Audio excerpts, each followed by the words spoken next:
Classificação indicativa. Livre para todos os públicos.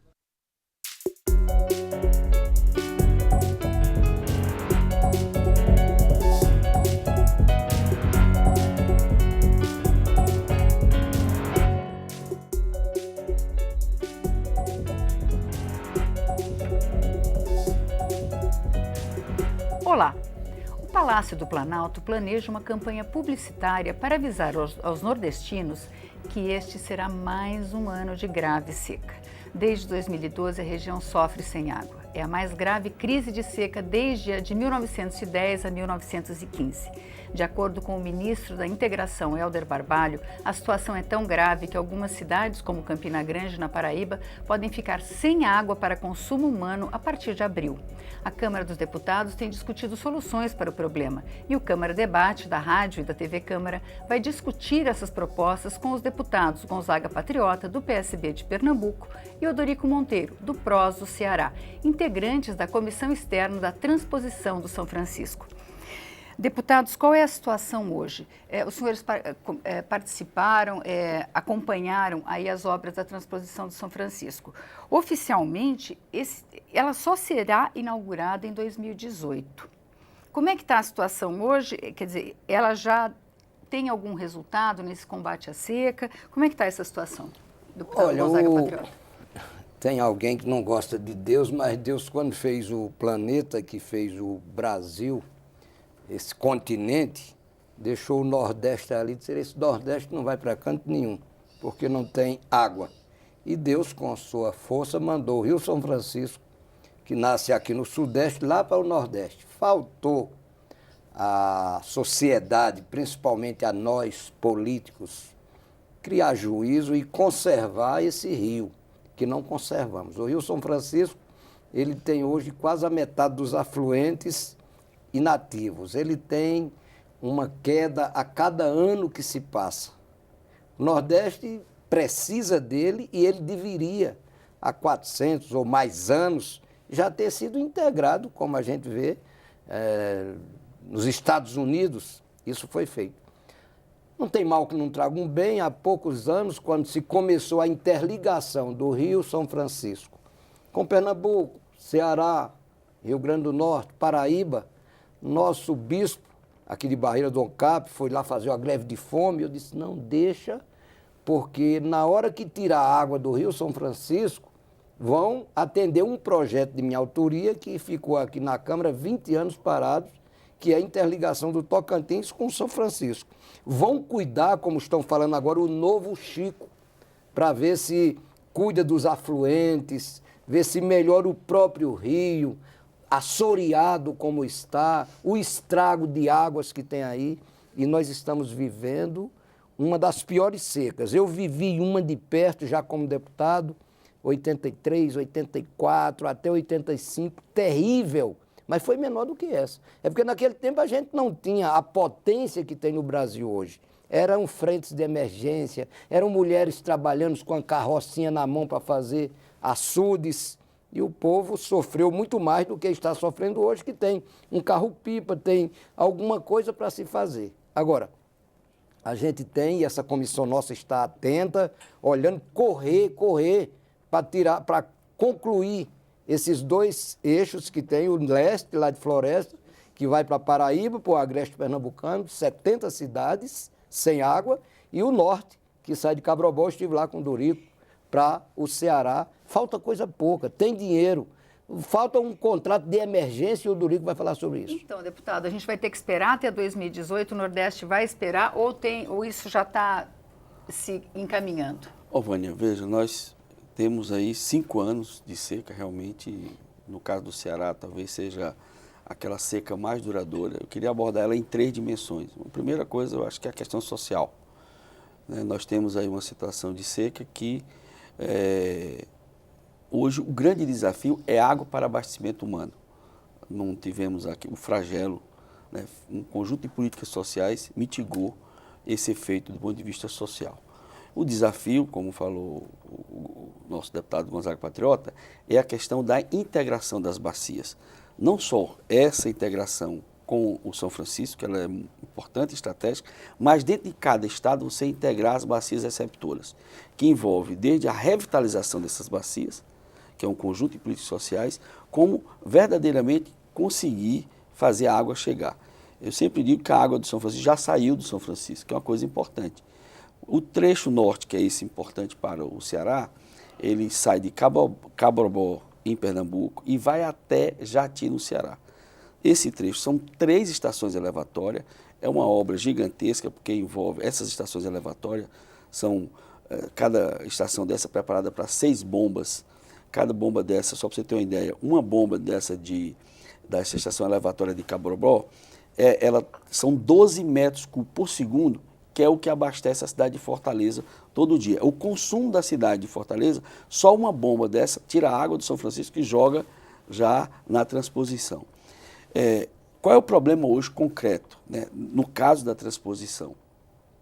Já temos esse percurso do caso desse trecho norte.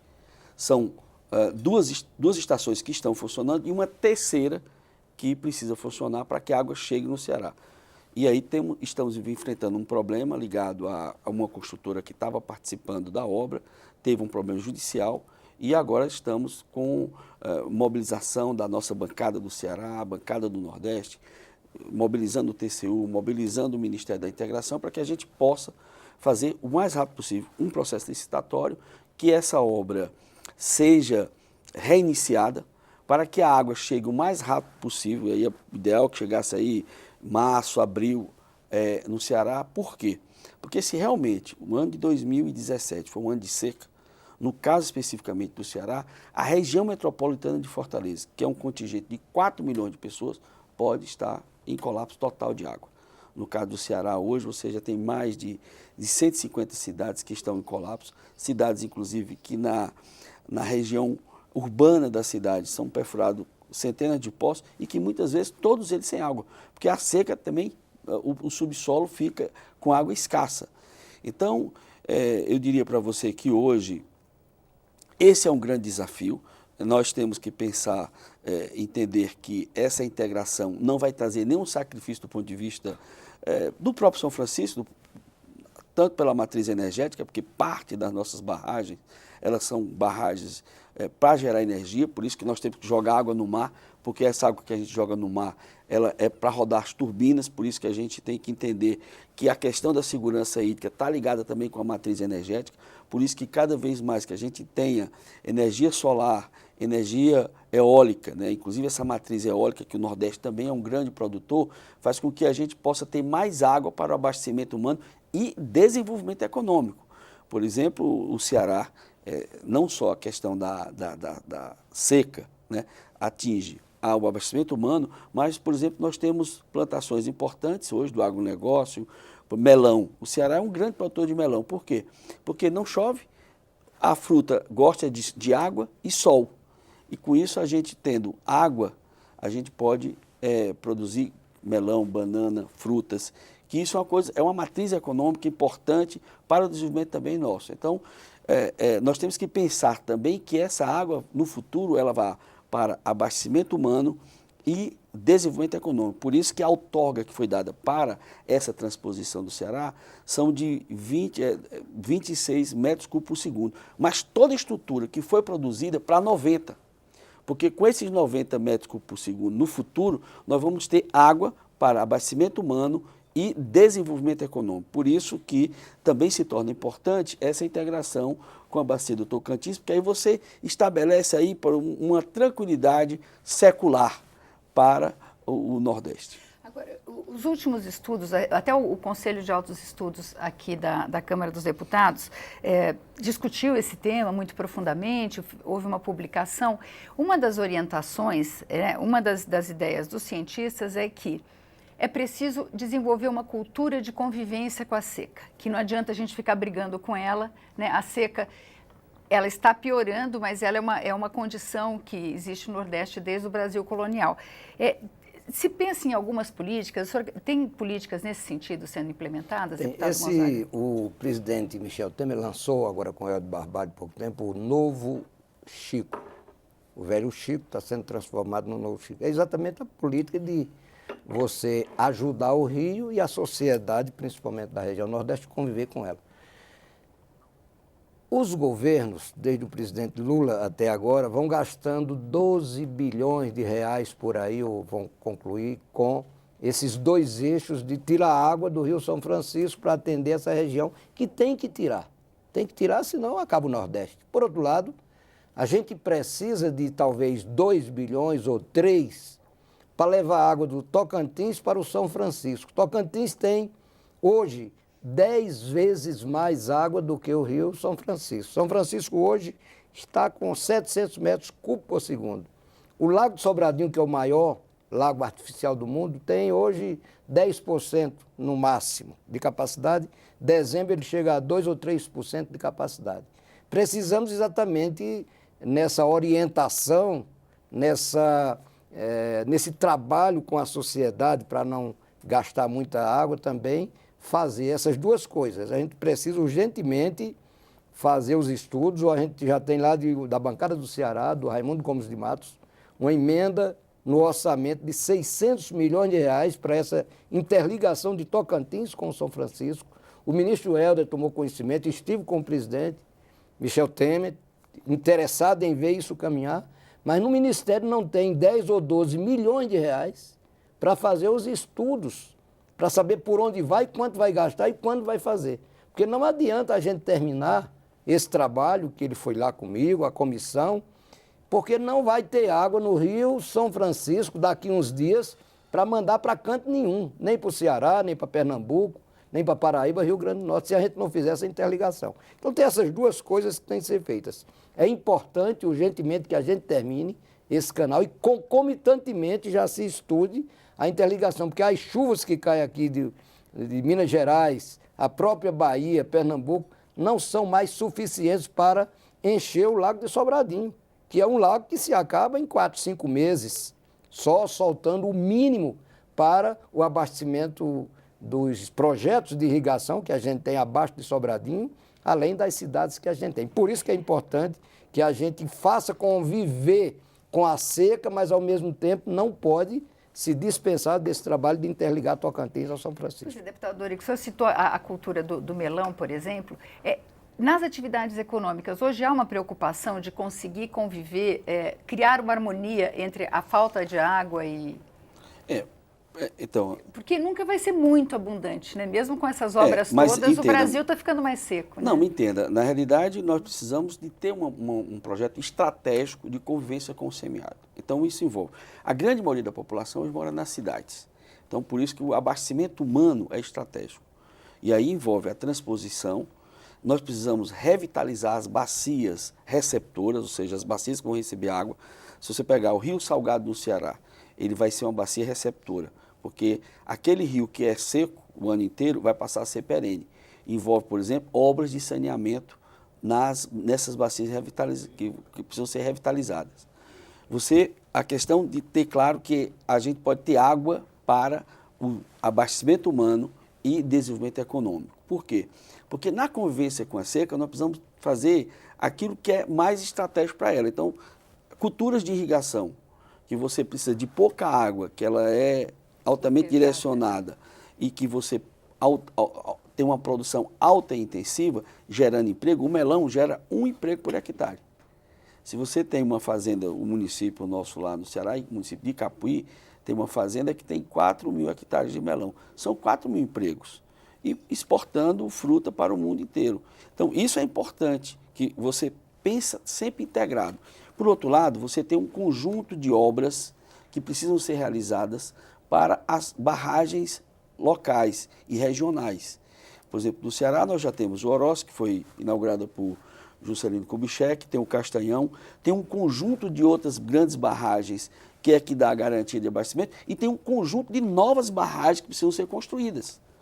Então, nós precisamos também mapear todos aqueles locais que você tem rios que podem ser barrados e aí produzir reserva de água e também ter uma política de distribuição dessa água, com adutoras, com estação de tratamento. Então, nós precisamos de ter uma política integrada. Convivência com o semiárido significa garantir água para a população, porque a seca, nós não podemos prever quando ela vai vir ou não. Então, aí você tem que garantir a água armazenada. Você tem que integrar as bacias, porque cada bacia que você faz uma integração, você potencializa. Racionar a água, então também outra coisa, outra questão importante, a gestão do processo dessa água. E aí, no caso do Ceará, por exemplo, nós estamos fazendo uma articulação, a bancada do Ceará, nós agora colocamos no ano passado 11 milhões de reais, individualmente cada deputado colocou 1 milhão e fizemos um pool com o governo do estado para comprar máquina perfuratriz, porque muitas vezes um poço profundo numa comunidade que você tem uma boa vazão e ter a energia trifásica, viu, Gonzaga? Eu sempre digo isso, porque a própria energia é uma política integrada. Então, a convivência com o semiárido envolve política integrada de água, integração de bacias, construção de novos açudes, disponibilidade de energia para a população poder bombear a água que ela tem. É um conjunto de políticas integradas para a garantia do desenvolvimento econômico e social. A gente vai fazer um pequeno intervalo e volta daqui a pouco.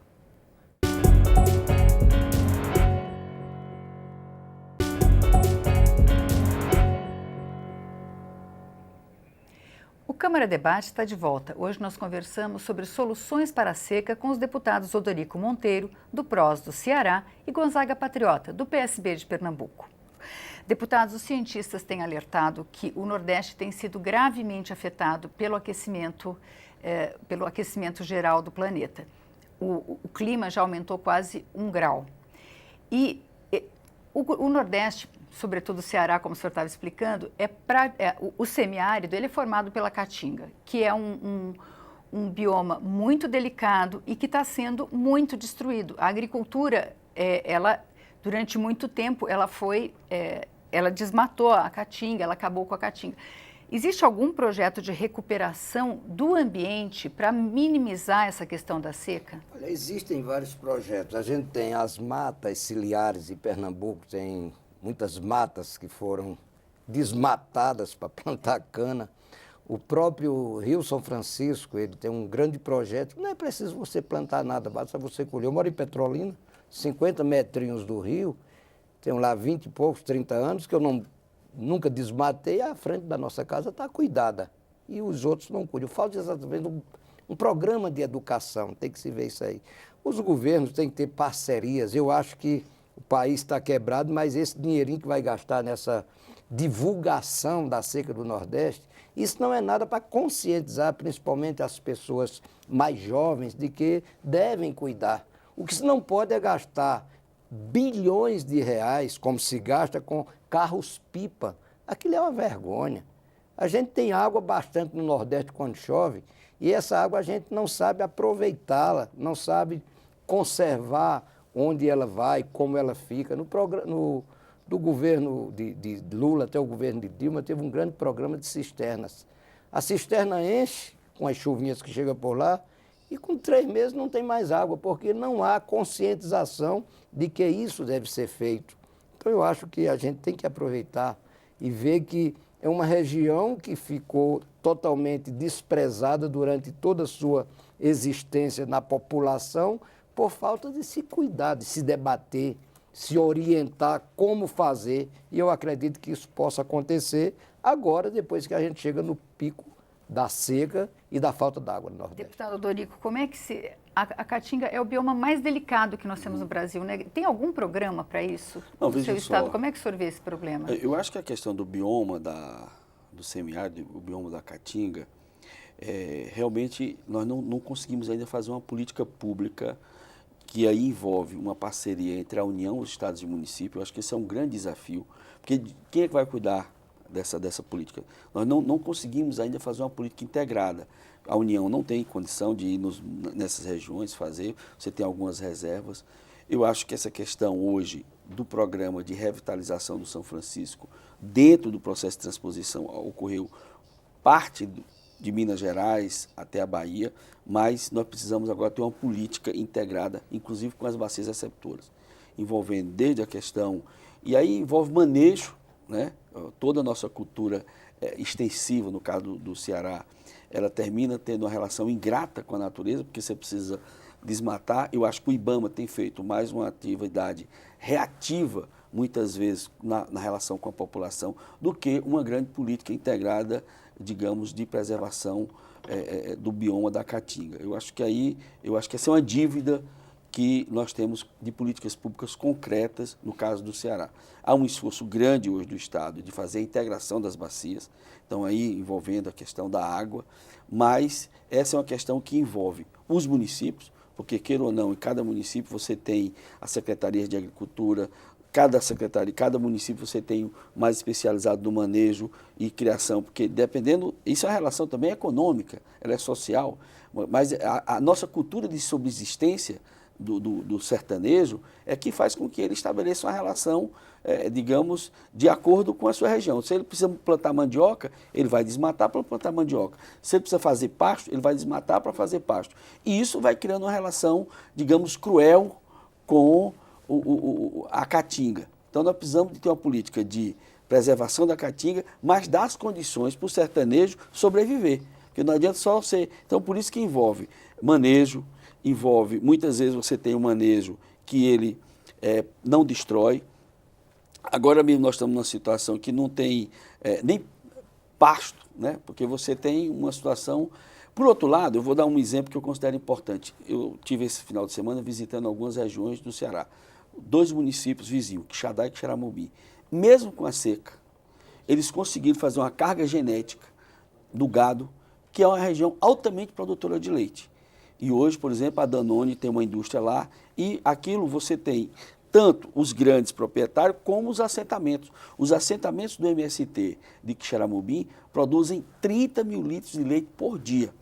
E a região inteira produz mais de 250 mil litros de leite. Ou seja, uma integração, você tem uma integração com o poder público que deu orientação aos agropecuaristas da região, não só os grandes, mas também os assentamentos rurais. Com isso, você teve um manejo genético, que isso é importante, porque a relação é a quantidade de vaca por litro de leite. E isso que faz que você tenha uma vaca produzindo 20 litros de leite, 28 litros de leite, é manejo genético. Então, o poder público pode dar essa carga genética para que o semiárido possa ter uma convivência. Então, eu estou dando um exemplo concreto de uma região que, a partir da parceria dos grandes agropecuaristas, dos assentamentos rurais com o poder público, você deu um melhoramento genético, melhorando, digamos, a produção de leite, melhorando a economia. Quando o senhor fala em poder público, um que se queixa do outro, né? Eu queria saber como é que está essa integração, né? O governo federal fala que os estados e os municípios têm que fazer a sua parte, que não dá para ele fazer tudo. Como é que está essa integração no Nordeste, entre governo federal, governos estaduais e municipais, isso no combate à seca? sempre aconteceu. O governo federal faz sua parte, os estaduais fazem, os municípios também fazem. Agora, aquilo que eu falei aqui, carro-pipa. O governo federal tem a sua participação, os estados, os municípios também chegam com isso, mas o que a gente entende é que não adianta se fazer coisas pequenas, a gente tem que fazer a coisa grande. Aqui no Brasil teve dinheiro para tudo, para fazer grandes coisas, então tem que se terminar. Isso que o Dorico falou aqui, por que não termina essa obra que começou tem 8 anos, quase 10 anos? Tem que se terminar ontem, não pode esperar para amanhã. E não adianta, eu estou louco que chegue para tirar essa água do São Francisco, lá do meu rio, para levar para o Ceará, para o Rio Grande do Norte, para Paraíba, porque tem que se colocar, e eu fico insistindo, Tocantins dentro do São Francisco. Não adianta dizer, não, vamos pedir a Deus, mas Deus não manda chuva só assim, não. Você falou aqui da mudança que tem acontecido lá no Nordeste, aqui em Brasília, eu estou aqui há 30 anos. Aqui em Brasília a gente via 6 graus, a mínima agora deu 12, 14. A quente aqui a gente via no máximo 25, agora está dando 35. Então isso é no país inteiro. Então a gente tem que resolver. Deputado Odorico, como é que é essa colaboração entre os entes da federação? Olha, eu acho que isso é um grande desafio do Brasil. Nós somos o único país do mundo que conseguiu construir uma federação que você tem a descentralização política e administrativa para os municípios. E você tem uma situação que toda a arrecadação é feita pela União. E a responsabilidade de execução das políticas públicas estão nos municípios. E você tem, em algumas situações, que os estados terminam não tendo direito ao seu papel, porque ele não arrecada como a União. Por outro lado, a assistência local, até porque o município brasileiro é um ente autônomo, tá certo? E qualquer política pública, eu diria que o SUS é o grande exemplo disso, que talvez seja a mais bem-sucedida política interfederativa brasileira, que hoje, inclusive, tem um grave problema do estrangulamento dos municípios, mas, de qualquer maneira, você tem uma relação pactuada entre a União, os estados e os municípios. Nessa área, no caso do Nordeste, para a gente garantir uma política pública de manejo da caatinga, de garantia de segurança hídrica, de que a gente possa ter a convivência com o semiárido, ou a gente pensa uma política integrada, interfederativa, definindo claramente qual é o papel da União, qual é o papel dos estados, qual é o papel dos municípios, como é que a União vai repassar recursos para os que os municípios possam atuar nessa área, envolver a questão da agricultura, envolver a questão da segurança hídrica, envolver a questão da revitalização das bacias com a garantia de saneamento básico nas cidades, porque quem está poluindo as cidades, e à medida que um rio que é seco, que passa água uma vez por ano, mas quando ele for perene, porque ele recebeu uma bacia integrada com água perene, aquele dejeto que for jogado naquele rio vai eutrofizar e trazer problemas para essa água que está armazenada. Então, é um conjunto de políticas integradas envolvendo a União, Estados e municípios. Eu acho que essa é uma agenda a ser construída. Não é uma agenda que a gente possa, né? Eu acho que é uma dívida que nós temos com a política pública do meio ambiente no Brasil. Muitas vezes você tem a União, que tem um papel, você tem os estados, outros municípios. Não há uma integração. Na questão do bioma e com a convivência com o semiárido, nós precisamos de ter uma política interfederativa definindo papéis de cada ente da Federação Brasileira. Obrigada, deputado Odorico Monteiro. Obrigada, deputado Gonzaga Patriota. O Câmara Debate termina aqui. Você pode rever ou compartilhar este e outros programas na nossa página câmara.leg.br/Câmara Debate. Obrigada pela audiência e até a próxima.